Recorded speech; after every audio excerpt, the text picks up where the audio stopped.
journalism in a democracy? And if journalism is changing, what is its role? This, of course, means that I have two implicit value statements here, right? Which is that I believe that some form of journalism should exist, and also that I believe that journalism is crucial to a democracy. So these are sort of the two value-driven things that I go in as a researcher. Part of that comes from my background having been a journalist, but I think that being honest about your ideological commitments kind of going forward is also important. My sub-questions that really form the basis of my project are really, we're in this digital age, and I'm trying to understand how journalism has been transformed.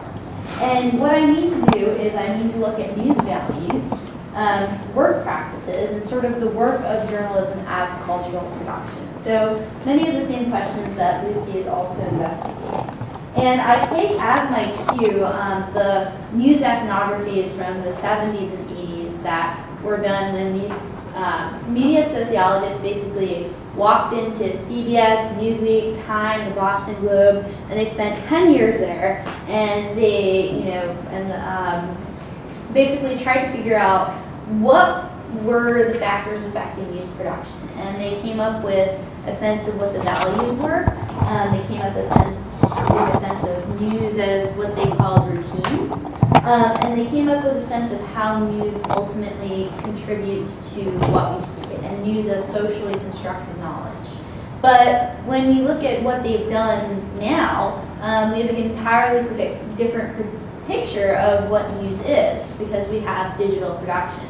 And so my goal is to sort of look and see how digital production affects these three questions, which were looked at a lot earlier.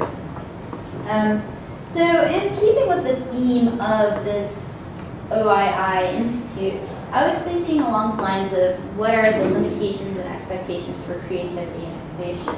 So some of the thoughts I had about creativity, which is we thought traditional journalism, and what does traditional journalism have to do to reshape itself? So what are they doing that's innovative? And these are some questions I have to be asking myself, and some questions that the industry should be asking itself. So what is it doing structurally? Are there things that when we look online, newspapers are doing differently, broadcasts, CNN, cable networks doing completely differently that they haven't been doing before? What are they doing in terms of participatory media? And what are they doing creatively? Can big corporations take risks? It took a while for CNN to actually embrace blogging. In fact, they fired their very first blogger who was blogging first-person reports from CNN, if you'll recall. And then when we've got new forms of journalism, such as digital journalism through blogging and microblogging and online journalism sites, what are they doing to change and challenge the journalism that we have seen traditionally? So there are many more opportunities for innovation in sites that don't have a legacy like the New York Times. At the same time, there are tremendous business challenges because nobody's really quite figured out how to operationalize online news. So to be established, what a lot of these online journalism sites are doing is to become basically like the Huffington Post or Politico, to become mainstream news sites, even though they're online journalism. So there are some things that I'm just still trying to work through, and I think they're crucial to sort of understanding my project and understanding the theoretical landscape and understanding the discourse about what I'm writing about. And some of these definitions I'm working through as I begin to answer my larger questions. So one of the questions I have is, what is journalism, right? This is a very fundamental question that, once seemed that it was pretty clear. Journalism was something that got reported to you through mainstream media, got delivered to you at your doorstep, you watched it at 6 o'clock in the evening. It was this product, and it was created by people who had this view of the world, and they packaged it up for you, and it was this one-to-many distribution channel. But then we've got great questions like our John Hartley here, who asks, is journalism a human right? Is it something that we all know how to do by the nature of the fact that we're all storytellers?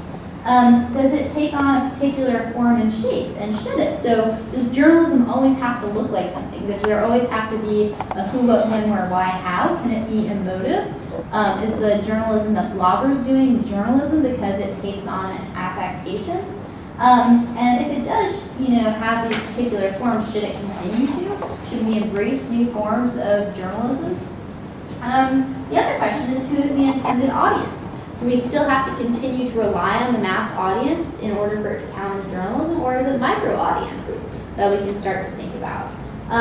The other question is, what is the context for journalism? So who is getting written for, why is it being written, and under what context is the journalism being written for in terms of output and sort of political autonomy as a means itself. Other definitions I'm trying to work through are basically, who are journalists? Are you a journalist if you keep a blog? Is there a professional identity? A long time ago, maybe not that long ago, but 5 years ago, I would have told you that I was a journalist and anybody who kept a blog wasn't, because I worked for the Philadelphia Inquirer. It's a newspaper outside of Philadelphia, in Philadelphia. And I adhere to rules such as objectivity, transparency, fairness, and I belong to a newspaper guild, and I had been brought up through training at my university, and I had a distinct sense of what it meant to be a journalist. But now there's a totally different idea of what it means to be a journalist, because there's this idea of participatory journalism. So the question that begs to be answered is, are there now shared norms, values, and standards? So do bloggers online, for instance, profess the same sort of standards of ethics, values, etc., as journalists who may work in a more traditional news environment? And if the journalists in the traditional news environment possess those standards, are they ones worth keeping? James Carey, one of my big influences, has argued that traditional journalism is essentially just a vapid void by having things like objectivity or running into circles where we just end up repeating arguments without actually adding substance, for instance.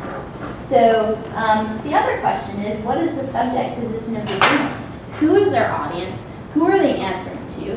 Where are they positioned in terms of the political, economic structure? So are they with a big journalism company, or are they by themselves? So these are all the questions that I'm trying to work through as I begin to answer these questions about digital journalism. So just to kind of give you some sense of what the discourse and settings for political journalism are, for journalism are right now, there are just a couple of cartoons I wanted to show you. So we've got a gravestone, print media, I won't miss it, so probably put together by some blogger saying he doesn't, or she doesn't miss print media. This is another cartoon about sort of the development of online news, right? And then this is sort of a comment on sort of the changes in the experiences that were once required to be a journalist, right? You've got all these press badges, and then, I own a computer. So this is sort of kind of the discourse that's emerging in the industry. Where does this come from? This is from Media News. Thanks. But I should actually cite my cartoons because I kind of just... No. This is a Media News cartoon. You'll see why I'll ask later when you get back to it.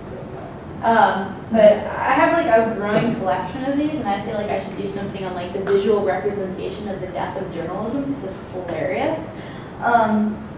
So just to talk a little bit more contextually about kind of the trends in journalism, just US and worldwide.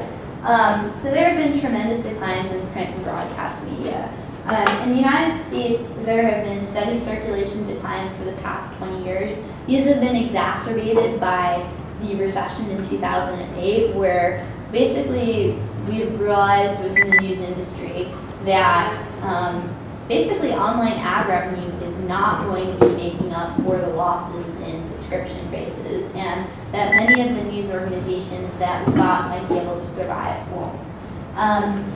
And we've actually seen a number of news organizations go bankrupt and close in the past year. Network news is also on the decline. It's not entirely Katie Kirk's fault, if you guys know who she is. It's